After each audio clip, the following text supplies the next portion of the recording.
So I think the Yeah. players are seated and ready to rock for game 2 in our ultimate clash of champions presented by Let's Play Scrabble. So there you see them seated, ready to play.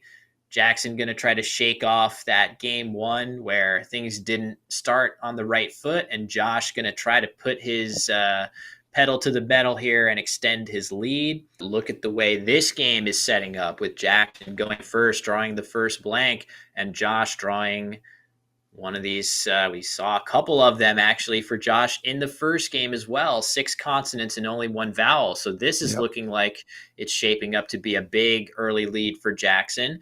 The biggest question, though, he has only 1 tile worth more than 1 point on his rack. But if he plays his only 7-letter word of rotated, like right there, it's going to place 2 vowels next to the double letter scores, which is typically something we try to avoid. Those high scoring consonants can overlap or underlap for a lot of points. So would we see Jackson potentially take a small point sacrifice to avoid making those big hot spots? And it does look like Jackson's done that here. So a lot of players would just roll with the highest scoring positioning, and this is just a great example of Jackson being aware of those tiny little details. So this is a challenging situation. Josh has a lot of problems to correct on that rack there. He might be getting ready to play Trollop through this O. That would, of course, keep the V, but it would solve every other problem. And in fact, 18 points for Trollop. This is kind of a good sign of how difficult this position is for Josh. That looks like his highest score here. So, wow. And is there any, and are you seeing any options for ditching the V? Is there any merit to trying to play the V and 1 or 2? Yeah, I do think there is. So Trollop is the choice here. Another idea would have just been to play Plover through the blank E. That would have scored 13 points, a 5-point sacrifice, but leaving LT as opposed to the V. So that play is definitely in play as well. I do not fault Josh for playing Trollop as well, though. Here's the interesting thing. I'm curious. It's a very minor detail. Maybe Josh is playing this because he knows this word actually takes a Y hook, and there he draws the Y. So maybe we'll see some interesting trollopy play, even though this isn't a very lucrative spot. Maybe that's a factor for him on a really, really minute level as well. Play of Eek, by the way, for Jackson. That looks pretty standard. Jackson with the 3 E's and the K. This is a great way to score well. So, yeah, Josh with kind of some junk on the rack there, Stefan. And same issue here, the V. I mean, he could play wavy, which is what he's playing. Go. Yeah, this seems... If he saw the trollopy hook, he could have played something simple like YEW for 26-ish. Playing WVY sheds the most inhospitable tiles on his rack and keeps a very powerful leave of MINE.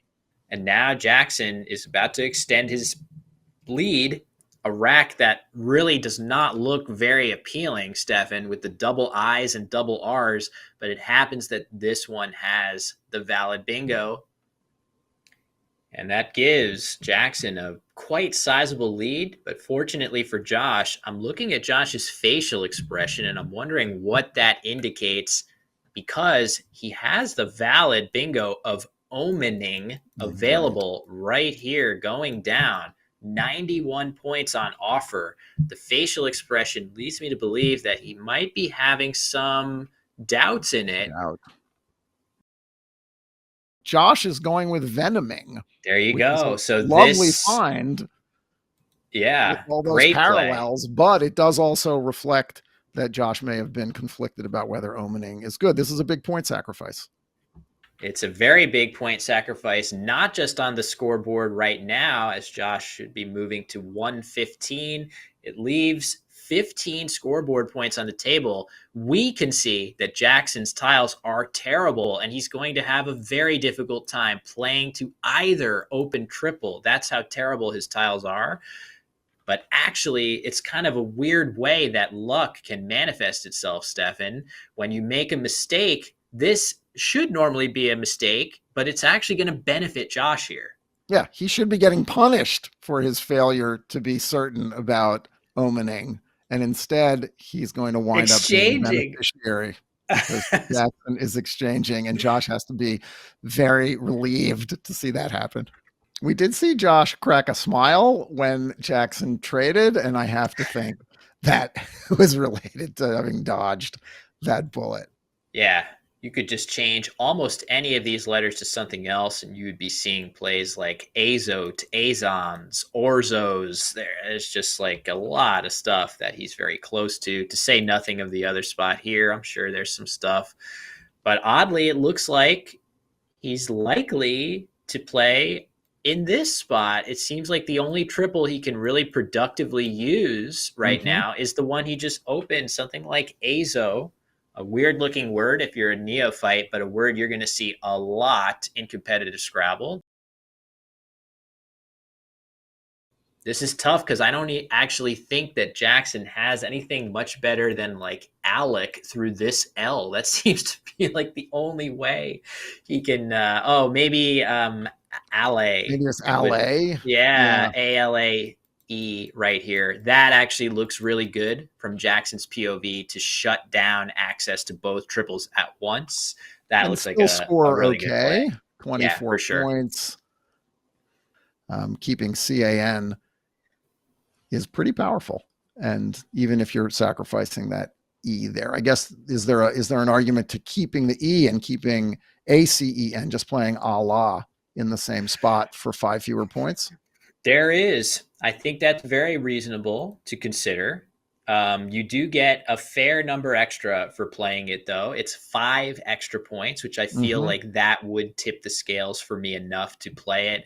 The other thing, if one thing with a play like this where you're evaluating, do I play the E or not? Looking into the bag. What's the situation with the E's there? And it looks like there's a fair number, 7, still unseen to Jackson to draw. I think that would be enough to warrant playing it here, but it is absolutely not obvious. It's something you need to think about. And there you do see 2 more E's find their way onto Jackson's rack. And meanwhile, back to Josh, who another just consonant rack. Yeah, I just love it too when literally the reigning Scrabble champion is playing dirt for 10. I just feel like and when that is very likely his strongest play, I just think that's kind of funny that the game is like that. I think it's, this is a great idea. Josh has an S. There was no really good S hook on the board. Now there is after this play. Jackson's in a tough spot. He's got some clunk on the rack. He has to assume after dirt that looks like a play that I would make if I'm Josh with an S in hand.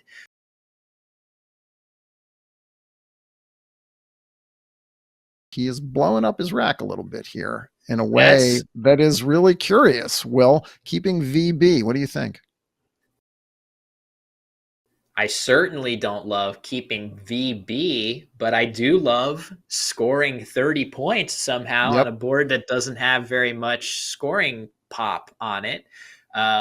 That's a really nice, resourceful way to wring some actual, scoring power out of a situation where there wasn't much available. The thing about beautiful too. Yeah, go ahead. Yeah, just a gorgeous play. Josh ends up using the S, playing QIS, and making for a great score, a boatload of points. Yeah, that looks really good. Getting rid of that Q and scoring well. Jackson changing gears here and dumping a lot of the clunk off of his rack, rewoven for 17. Says a lot that's pretty much his best play outside of something really aggressive. He could use the same letters and play inwove from this I for 7 more points, but that would expose an E in the triple lane, which I really don't think Jackson wants to do. Oh my God, look at this potential play for Josh. I did not spot this on my own, but look at the spot between the D in dirt and AZO. There's one letter that does go there. This would be unbelievable board vision if Josh spots a play like this. Define. Imagine if he had another E and he could play redefine here. Yeah, What a or play definer. Yeah. that would be. Just astounding. Yeah. But I'm just looking from Josh's perspective. He has the jet. Oh, This is what you're getting at this level, everybody. Stefan, I love it.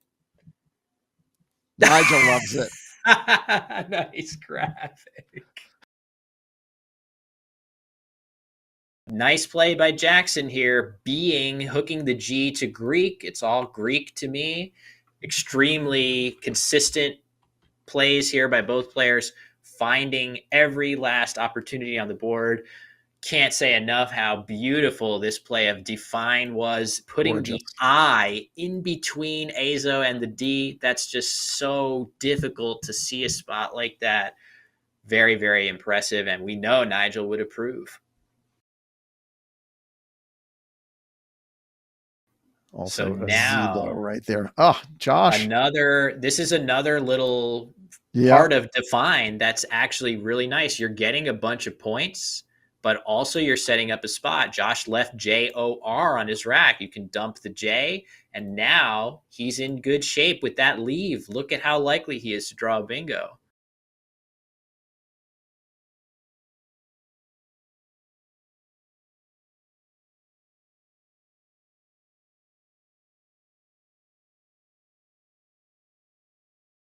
So interesting.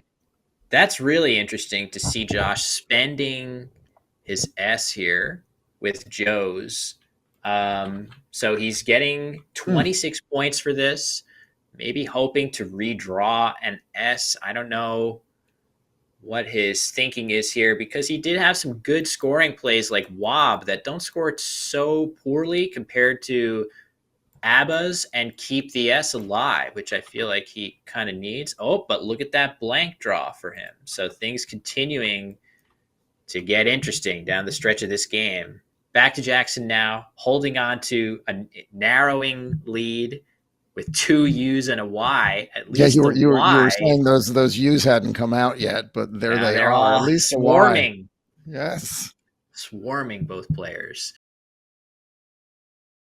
But he's just going to take some points. He's going to take the points here, Will. 30 points. Can't sneeze at 30 points. Jackson had a chance to open up the right side of the board and play inwove when he played rewoven, but he didn't want to do that. And now we're going to see the aggressive opening coming from Josh with a blank in hand. Choir. This also gets rid of his U.